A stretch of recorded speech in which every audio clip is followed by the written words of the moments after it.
Welcome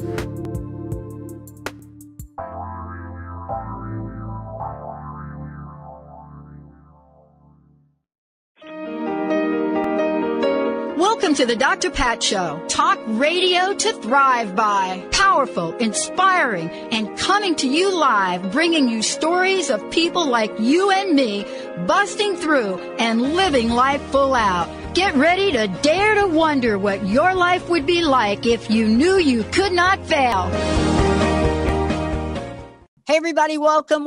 We got a great show for you, Surviving and Thriving with Guest Chef Rossi. Okay, folks, Dr. Kathy O'Bear, you just heard her, right? You heard her? Well, I can't even begin to say this is part two. This is just like Chef Rossi and I connecting back. We keep in communication, checking in, how we doing it, 2020. What does it mean to be safe? But more importantly, how to not lose our sense of power.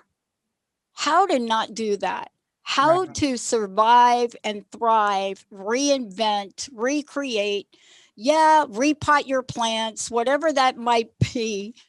But this is what we're talking about today. For those of you that know who Chef Rossi is, then I'm going to be redundant. But for those of you that have heard her on the show with me before, have heard her own show, have read her book, have seen her one person just knock it out of the park, play, show, all of the above. This is a woman who understands what's on the line, how to thrive, how to reinvent oneself, but also something she and I have really been looking at lately. Whether you know about the Raging Skillet or you know about her fantastic chef skills and what she does to feed people absolutely delicious food. One of the things you'll know about Chef Rossi and about me is we know what it's like not to have what women have today. We do. We know what it's like. I'm just a tad older than she is, but so like I know what it's like to be at Stonewall. I know what it's like to be, all women should have rights, no matter what their color, religion, it doesn't matter. All women. I know what it's like to say to somebody today, one of the young women I work with, and I say, look, let's take a look at the ERA. And they say, I'm not interested in guns. Now, what does that mean? It means I'm not doing a good job of helping women understand what their potentiality is. And so I've decided to do a different level of education for chef. For the chef, she is right there, smack in the middle of it every day, looking at New York City, what it's like to be an entrepreneur, everything that comes up on every different point in time and every day, adjust, adapt, and keep telling her story. Today, 2020 has been a rough year for most of us. You know what it's, Chef, here's something interesting. Let me ask you this. This is about intuition, right? That's right. 2020, it was our 10th year, and I decided I wasn't going to celebrate it. I said, I want to celebrate it in the 11th year. 11's my number. And people looked at me like, no, why don't you want to send 10 years, 2020, 10 years for TTR? I said, you know what?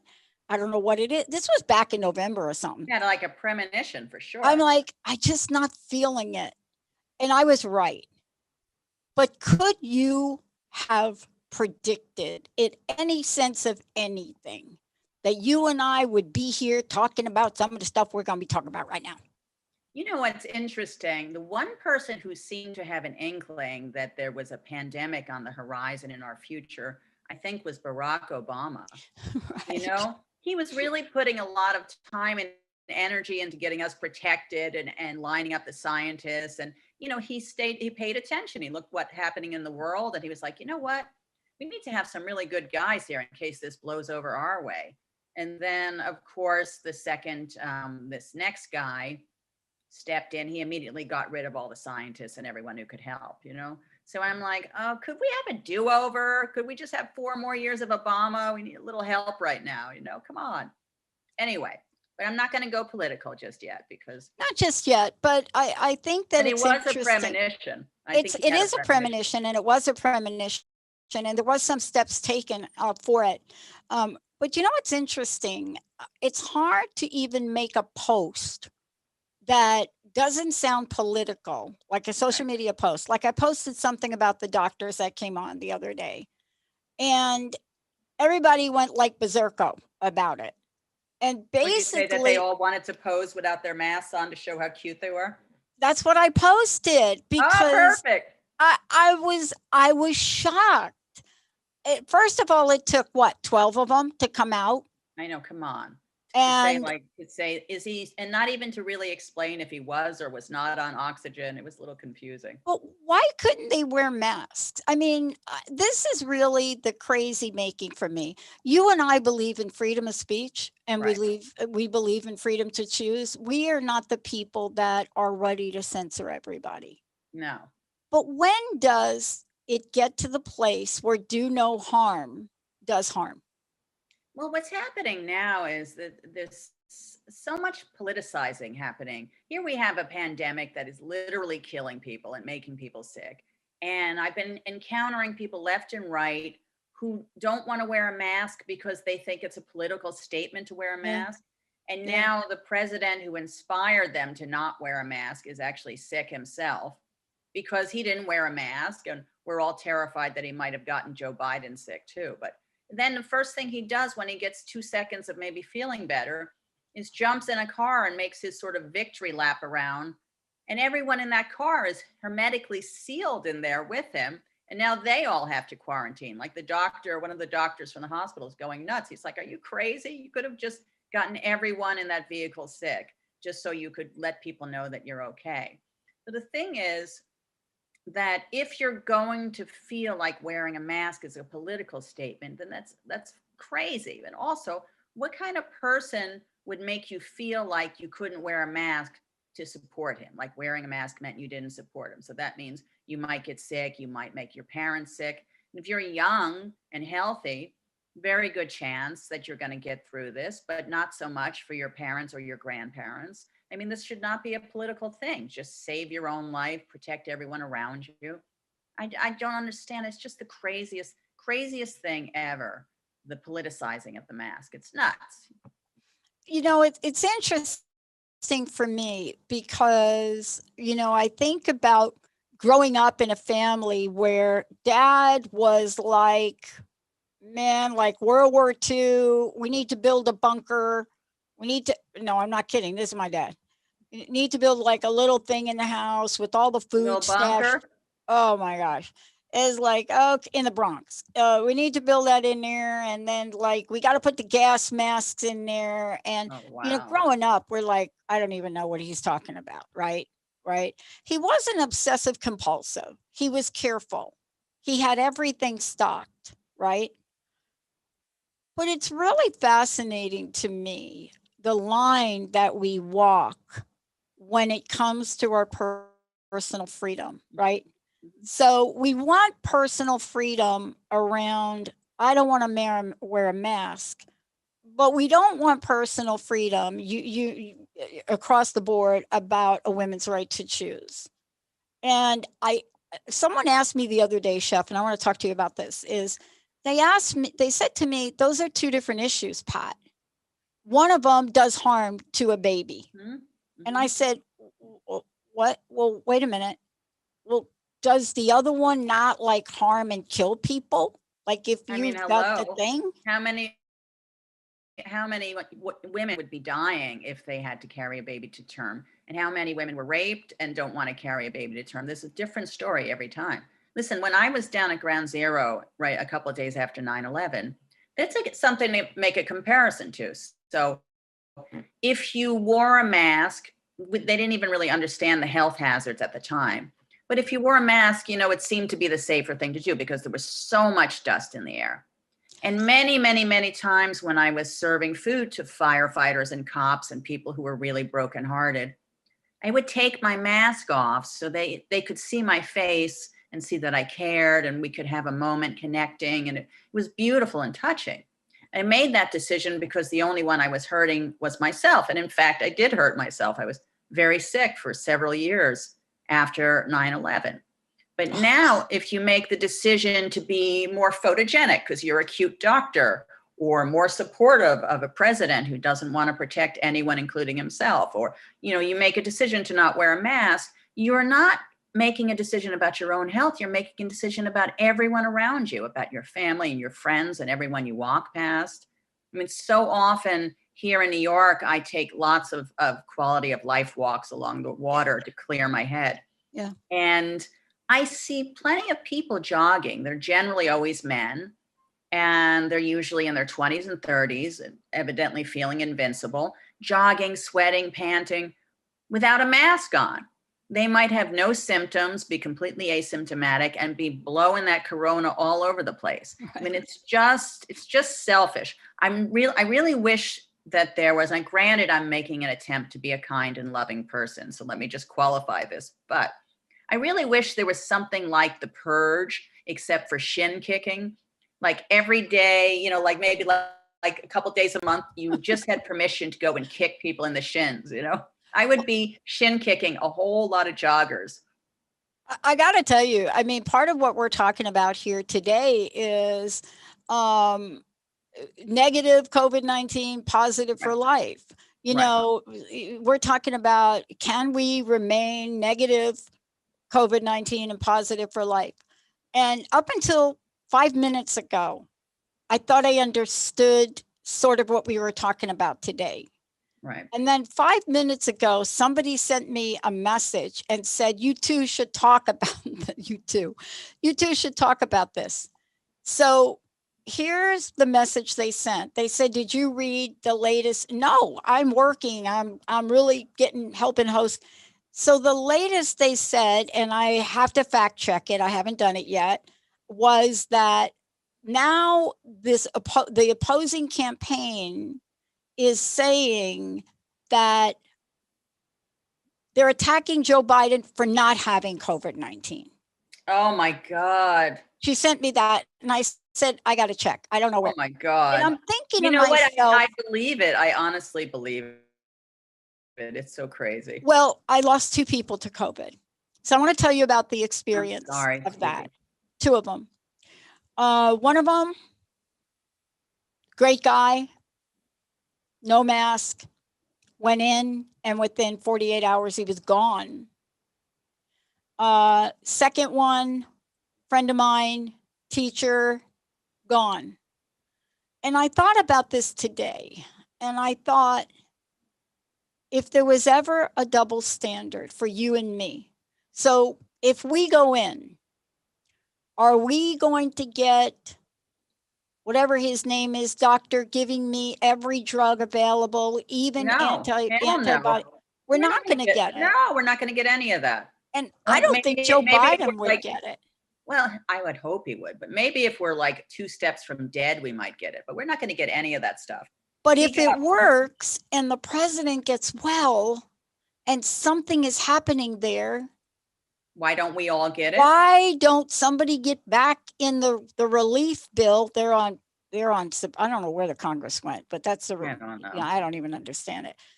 But why not be like, yeah, let's give this to people. Right. Give us that immune boosting cocktail and that whole powerful bunch of I get that from Dr. Darvish. I don't get quite what that is, but this is where you try to stay positive. And I didn't get back to the woman that said, you two should talk about this today.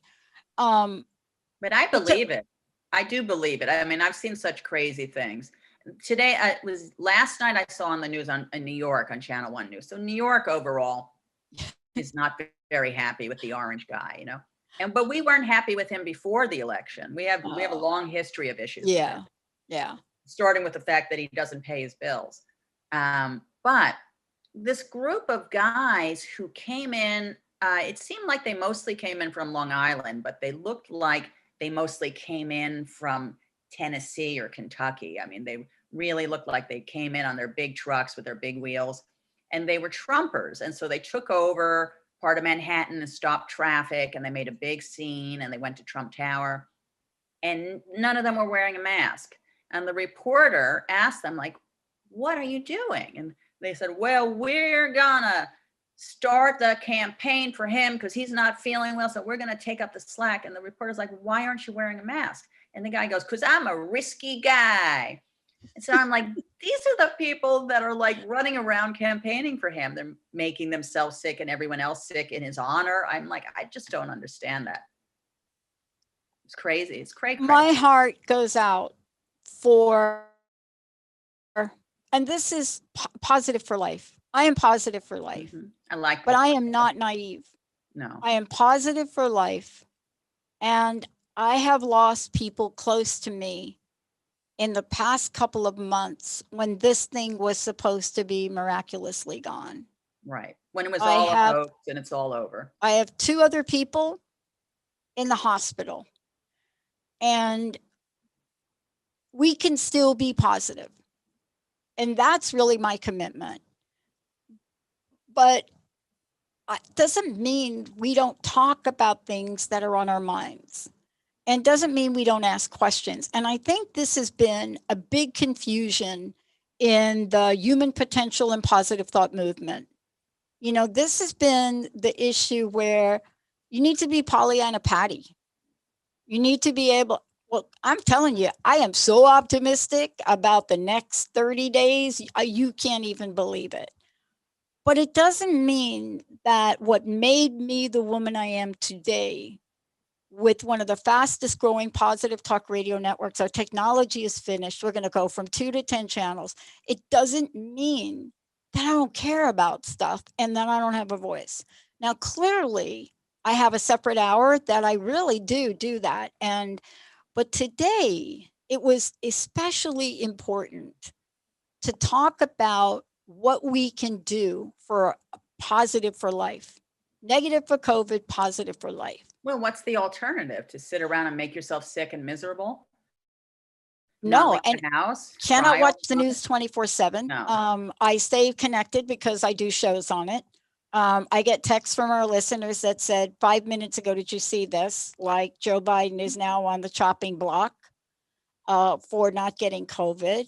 To be honest with you, I would not want the life the man had, losing a son to cancer. So let's just be realistic. He's been through losing more a wife, should.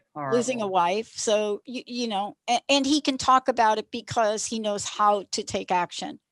But so do other people. See, if we don't politicize this and we look positively at what we know, and we look at doctors that have come to the forefront, not just in this country. You know, my new latest T-shirt is the Chancellor of Germany. If she sells a T-shirt, I'm getting her. I'm getting Merkel on my shirt. You love her. Why do we love her, though? Let's talk about that. Over here, please. I love her. Well, she's powerful. Mm-hmm. She was positive. And she took action. She's kind and she feel empathy. Yep. Look, it's a weird thing, a really weird experience for me to be a Jew, a descendant of Holocaust survivors, and feel like Germany is the place you need to go to maybe like have a sane leader and have safety and have sympathy. You know, we have a friend who is a really funny comedian who relocated to Germany to live with her girlfriend and her wife. And she said early on, she goes, I feel so strange. Like we're in the liberal place and you guys are being run by what looks like a fascist dictator. And it really does feel like that. It is a kind of a bizarre thing. So we need to have a kind of a redo. I feel like Corona is a horrible, horrible thing. And so I'm always looking for what good could have come of it? Could there be something good that came of it? And the only thing I can think of is like maybe some sort of a reset or a redo from this escalating hatred and fear mongering and destruction of the planet. We're like a torpedo, you know, a hate, fear-filled torpedo that just wants to destroy us, our democracy, on our planet, and everything else. So we need a complete redo, and then we need to bring in only people that have love and peace in their heart, like no more people that are dead set on war and hate and all of that crap. We're going in like the worst possible direction. And it's like, you know, you might have not liked our last president, Obama, or you might have liked him or loved him, But the one thing about him, regardless of whether you're a Democrat or Republican or whatever you are, is that you always knew that he really cared. I mean, sometimes he almost started to cry. He cared so much. He cared about the children in Sandy Hook that all got killed. I mean, he was destroyed that he couldn't get more gun legislation passed, but you always knew that he cared. And it's been a long time since someone who really seems like that has been in charge. So you might not like Biden, or you might like him. You might be diehard Republican, but you can tell he cares. You look in his eyes. I mean, he practically looks like he wants to cry half the time. You know that he cares. And I just only want people in charge who at least can do a really good job of pretending they care, but people who just want to steamroll over with hate and fear, I'm like over it. Look, I want to say something, and I'm probably going to be get the emails. Long time ago, I did a short piece on George W. Bush and First Lady. And I talked about what it took for him to be in the position he was in, and Right. for her, especially her. She is, I have to tell you, First Lady Bush, all of them, all of the Bush first ladies, they were at the top of my list in a lot of ways. Did I agree with everything about them? No. But they had class. Yeah. And I thought about this because although I didn't like what happened during the Bush era, Right. and I understand now why it happened, I didn't have the same feeling towards him. Now, I was afraid, but I wasn't totally afraid. I knew we might lose some things, but I knew there were things that had momentum. Right. I knew he was the president, but I knew he wasn't in charge. Right. We all knew that. But I had a sense there was a soul there.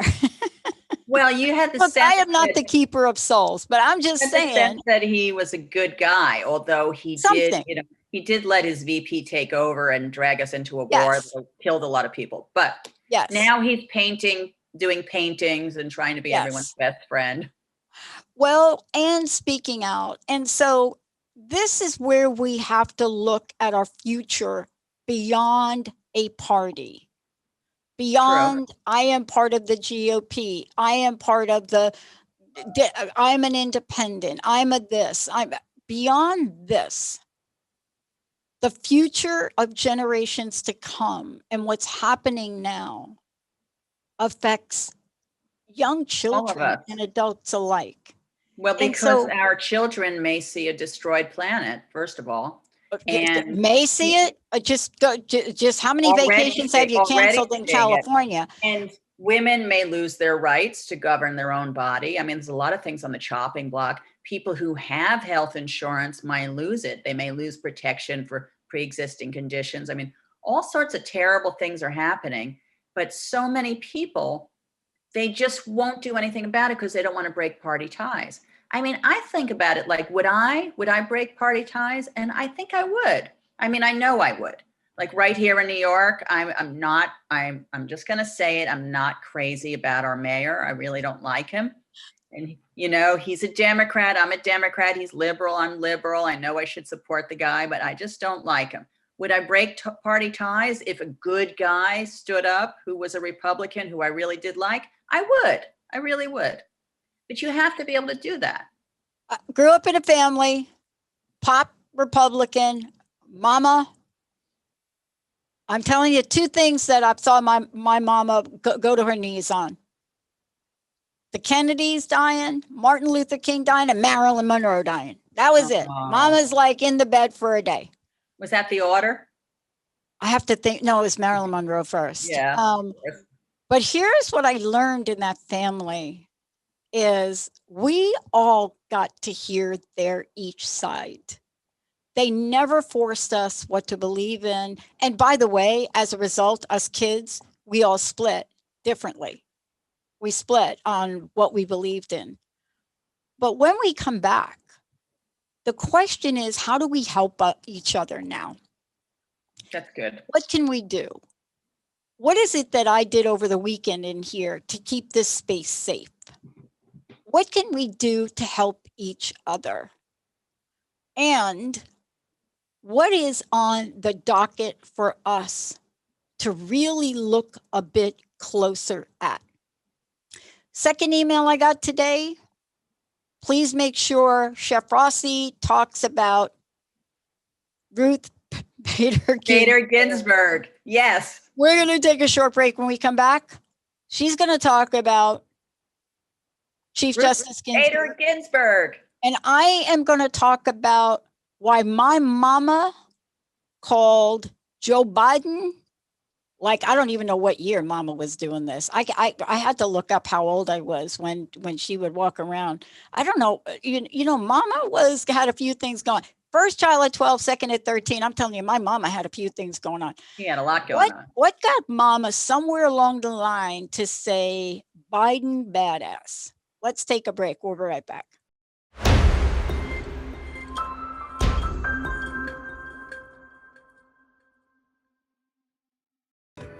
Benny, thank you for that. Benny, they did a re-release of that video. I'm in the music. Awesome. Video. You know that? Oh, that was some good music. I know.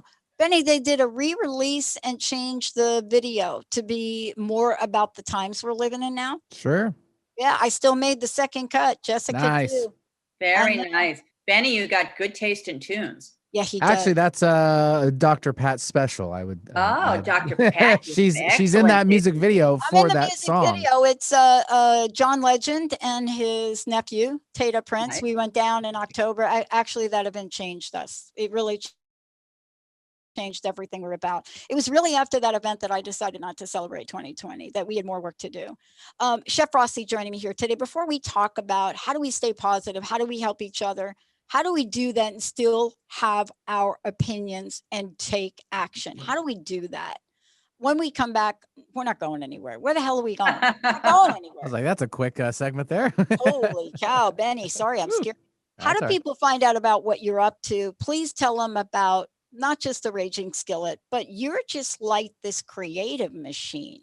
Holy cow. Well, listen, I mean, Corona's been really horrible for wedding caterers. I'm a large event caterer and a wedding caterer for 32 years now. And we're known as New York's wildest wedding caterer. And we do, huge events all the time. So the second the CDC said no parties over 50, that was it for us because we didn't have anything smaller than 100 guests. And so suddenly it was very quiet and I had this giant commercial kitchen not doing anything and it was sad and New York was sad and empty and weird and a little scary and blah, blah, blah. I'm not going to kvetch anymore.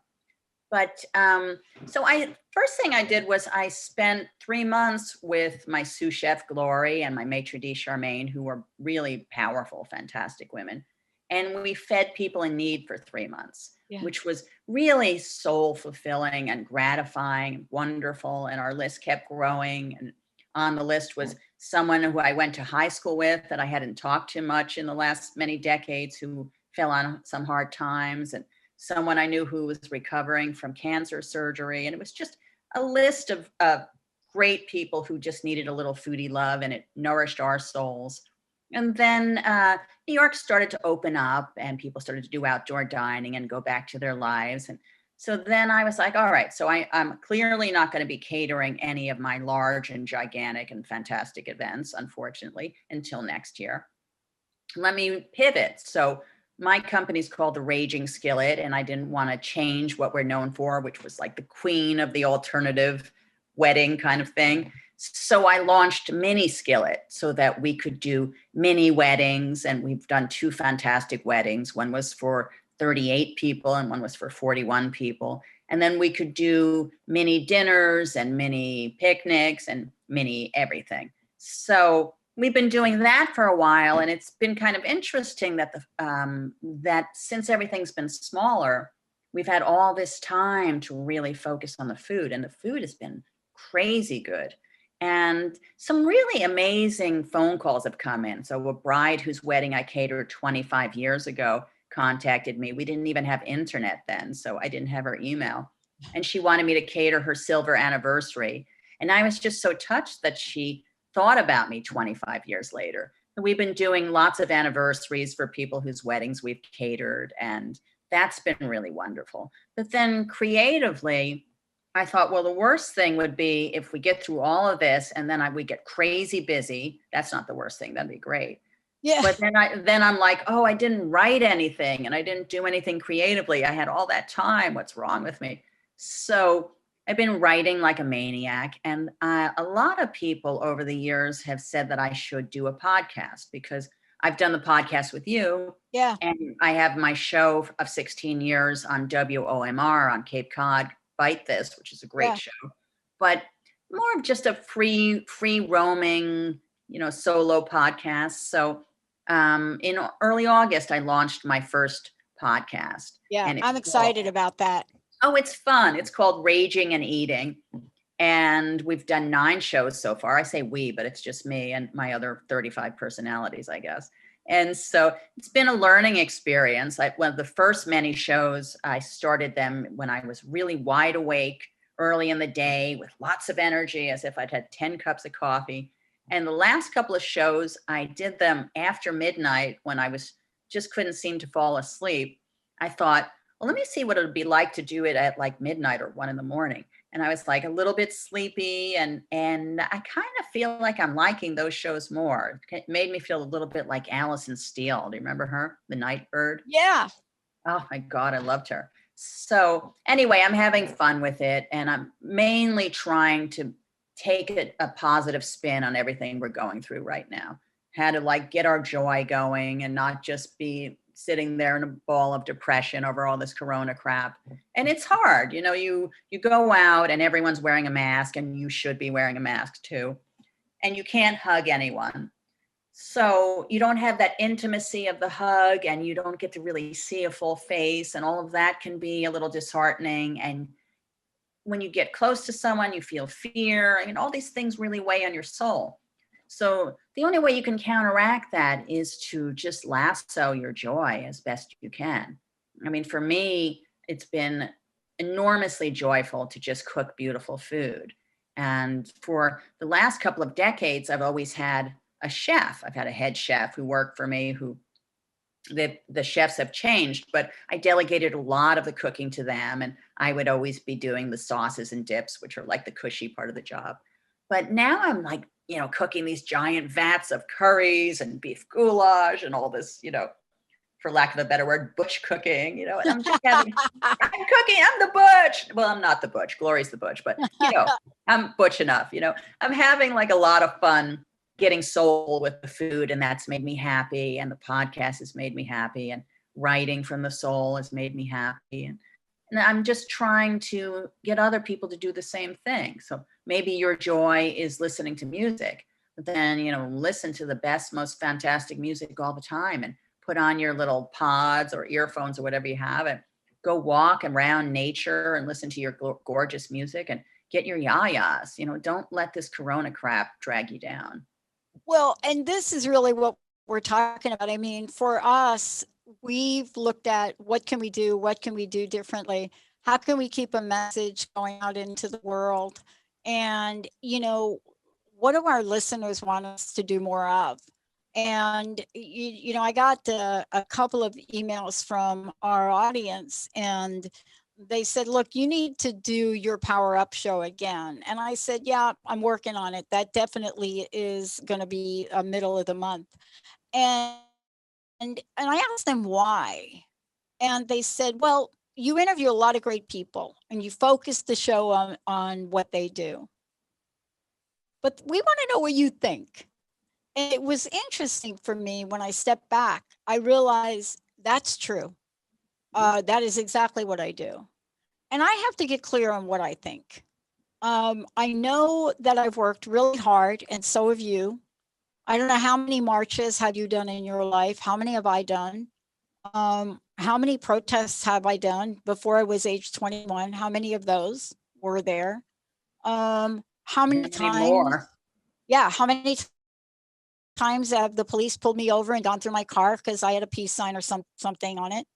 And I go, how many? And then I got a corporate job, and then I made money. I still did some protests. Still did some march. I carried the first LGBT flag out when it wasn't a Q. And so I remember that. But I can be positive and still talk about, do we have the whole story, right? Do we have the whole story? Are we talking about what is up in front of people's faces and provide possibilities? And I think that's what you and I are doing today. Will I walk out in the hall without a mask? Certainly, if I forget, I turn around and I come back in. Right. Me Why? too. I've lost 2 people to it, and 2 more probably, right? People just minding their own business, going to the store, maybe not having a mask on, maybe not use hand sanitizer. 1 was gone in less than 48 hours. And I don't wish that on anybody, Chef. No. Well, you've had the worst of it. I mean, you've seen something that not a lot of people have seen. Like a friend of mine, Sobia, who's really a sweet, wonderful woman, told me. So her brother, Sobia, is a banker, and her brother is a doctor. And in the early stages of Corona, before we really knew what it was, when it was just something we were hearing happening on the news in China, her brother was treating people like a good doctor does. And he contracted it. He didn't know that he had contracted it. And he went home to his wife and his family and passed it on to them, not knowing he'd done that. And his wife went home to visit her parents, and her father is sort of the emotional leader of the family, and a young, healthy, very young, healthy father, only 56 years old. That's a baby father. Anyway, for whatever reason, he didn't have any health issues. It just shot right to his heart and it killed him.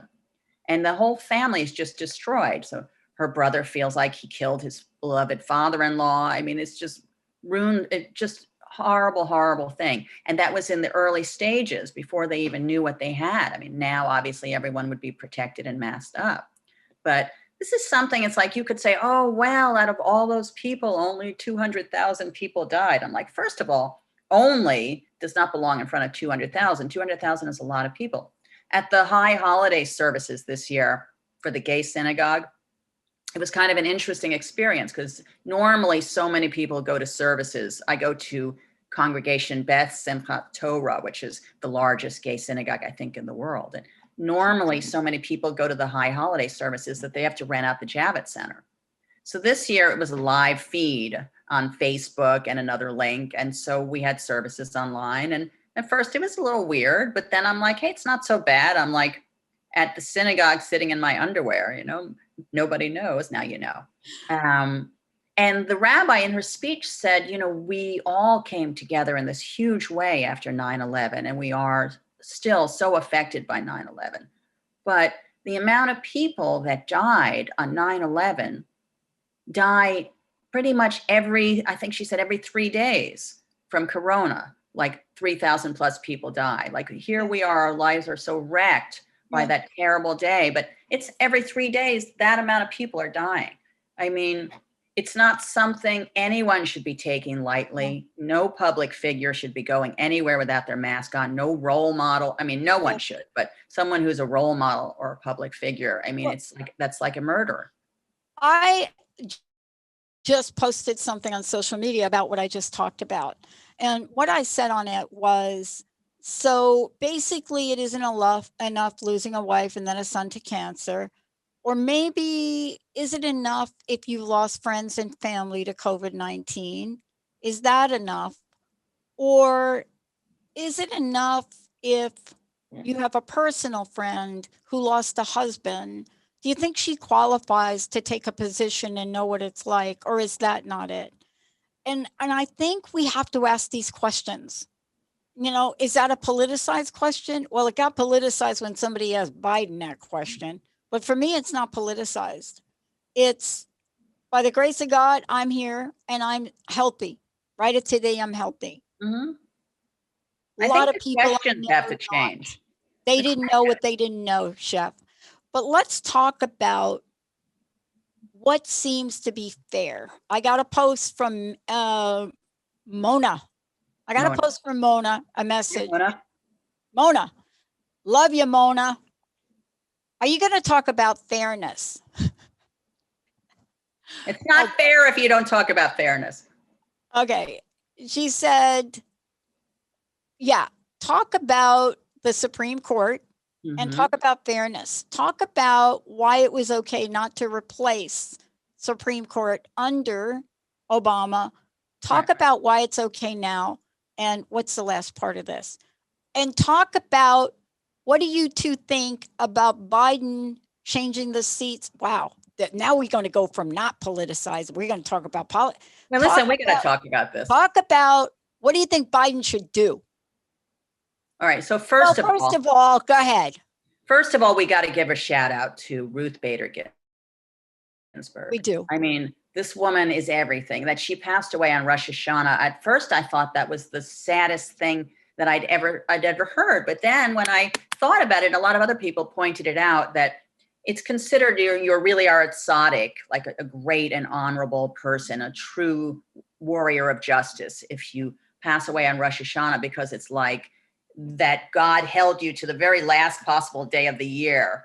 And thinking about how poor Ruth was really trying to hang in there. She really didn't want to give the orange guy the chance to replace her. You know, she really tried as hard as she could. And she'd done so much in her lifetime to fight for women's rights. And there were so few women's rights in her time. I mean, women couldn't buy property without a man co-signing. They couldn't get a mortgage. I mean, just what young women today don't realize, women who have gone out and bought a co-op, they couldn't have done that as in the 70s. They would have to go get a guy to guarantee it for them. Just crazy. Let's start with the credit card. Hello. I mean, we couldn't get a credit card. Insane. So Ruth fought and championed women's rights for really her entire life. And I've been thinking a lot about her. Something that the rabbi of the synagogue brought up, rabbi's name is Sharon Kleinbaum. She's a very dynamic woman. Was that Ruth was very close with her mother. They were like best friends. And she was only 17 years old when she lost her mother. And she was not permitted to say the mourner's prayers at the service because she was a woman and she was raised as an Orthodox Jew. And I think it cemented right then and there in her that she was going to change the world. She was going to change the rules as best she could. I really do believe that that was her moment. And I know I've had the same experience because I was raised as an Orthodox Jew too, and I'm still profoundly Jewish. I mean, I love being Jewish, but the fact that no woman could ever come up to the bima and lead the prayers, and that the women were off to the side, kind of hidden, and the men were the ones who were davening and praying. No, it probably set in me early on too, that I needed to change the world too. It wasn't right. So here she is, this champion of equal rights and of woman power and equality and everything good and right.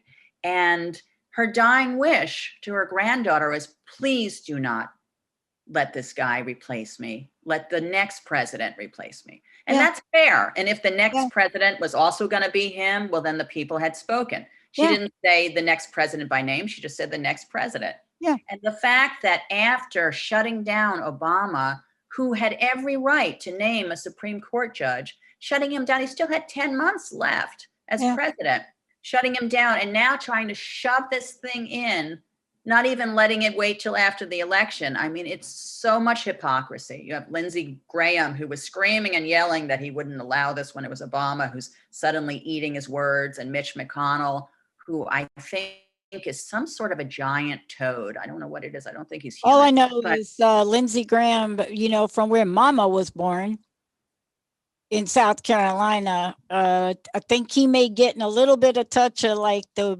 mamas from South Carolina. But, you know, the question that Mona's asking is a really good one. And first, let me say this. The folks, I think, that hopefully believe, and I want to talk about hope, Mona, the folks that hopefully believe that we are going to go back to a bipartisan approach until there are 3 equal parties, I don't believe that's going to happen. Something has been done in these past years and it's going to be difficult with some of the new people that are in the Congress and the Senate that don't even understand what bipartisan means. They didn't. It used to be people crossed the aisle all the time. That was John McCain. John McCain, Moynihan here in New York, he was a champion. That's not happening. Yeah. Mitt Romney, we already know that ain't happening.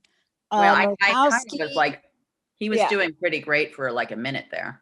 Murkowski and don't even want to say her name. Yeah. But here's the question Mona's saying. What should people think? What you think about Biden and what he should do? So let me tell you one thing. I love he didn't answer the question about packing the Supreme Court. Right. What that says, that mama's badass Biden, he's got something going on under there that he don't want to talk about.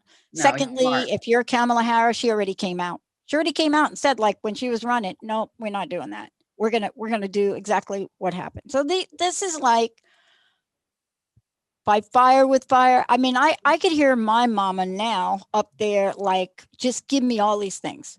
So Mona, I was curious of what you thought. I didn't get that from you. If you can send it to me. But I love that he's contemplating everything, because if I believe one side or the other, and I believe both Republicans and Democrats believe in what they believe, I don't criticize either one of them. They believe in what they believe for whatever reasons they believe. The problem is that I know a lot of Republicans who are Republicans for two reasons. One of two reasons or both. One is that they have money and they want to keep their money, and they think that Democrats are going to make it harder for them to keep their money. And the other is that they just believe in less government. They don't want people telling them what to do. They want less government, more freedom. So, okay. So, I mean, I like freedom too. I could understand that. And, I can understand. I have like not so much money at the moment, but, a little bit of money. I'd like to hang it on to it, but if it means turning your back on people all around you who are sick and dying and in trouble just so you can clutch your money, then no, I'm not down with that. But the thing is that for whatever reason you're a Republican, the reasons people are Republican, none of those reasons are happening right now. That there is no Republican Party. No. And it's like right-wing, evangelical, God-loving Christians.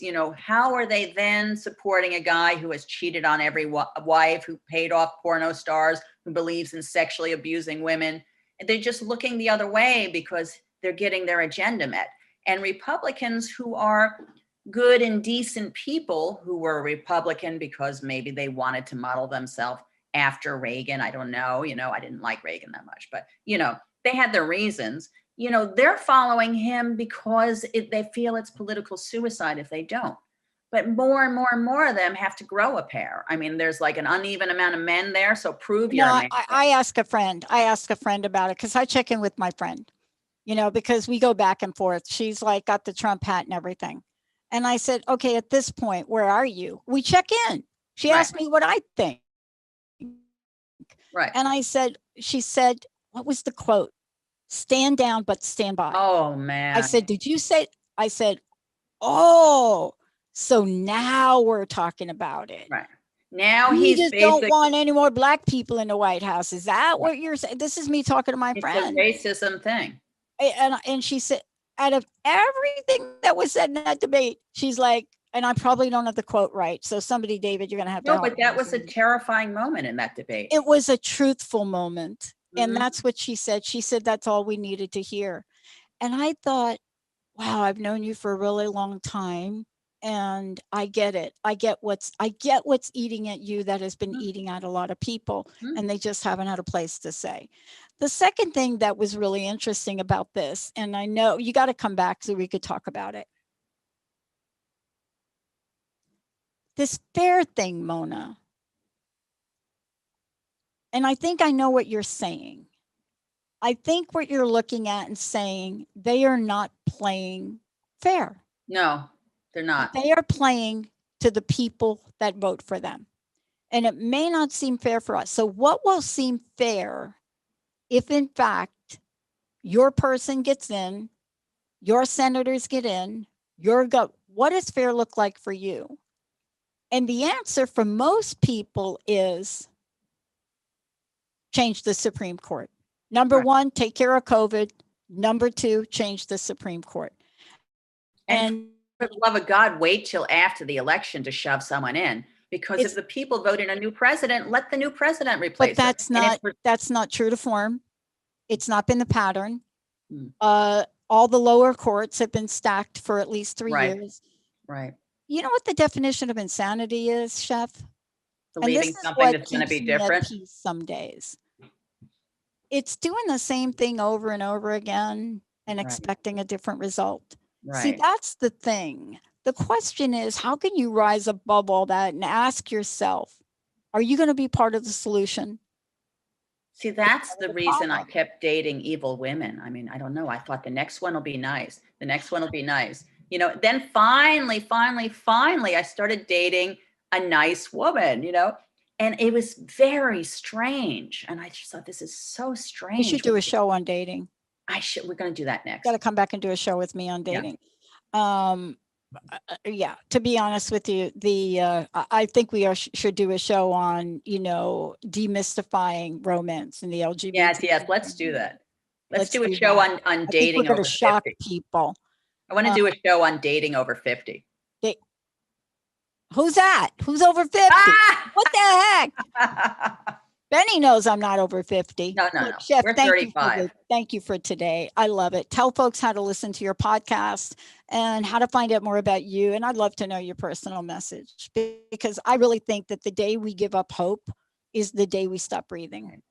Well, so you can hear my podcast, Raging and Eating with Chef Rossi. It's on Anchor and Spotify and iTunes and Breaker and a whole bunch of other places. So if you just Google Chef Rossi, Raging and Eating, all the places will pop up. But if you go find it on Anchor, which is like anchor.com, I think, it'll also show you all the places it is. And I think you're going to like that. And you can always find my website, theragingskillet.com. And my book, The Raging Skillet, is out there and you'll love it. And it's also a play. And I've also written a movie. And I wrote my second book, Queen of the Jews, which doesn't have a publisher yet. So if you're a publisher, please call me or call Dr. Pat to call me, because I would love to do that. Oh my God, it's really exciting. I have to mention something, because I did stand in the space with John Legend and his family, and my heart goes out to John and his wife for their loss. There are no words for it.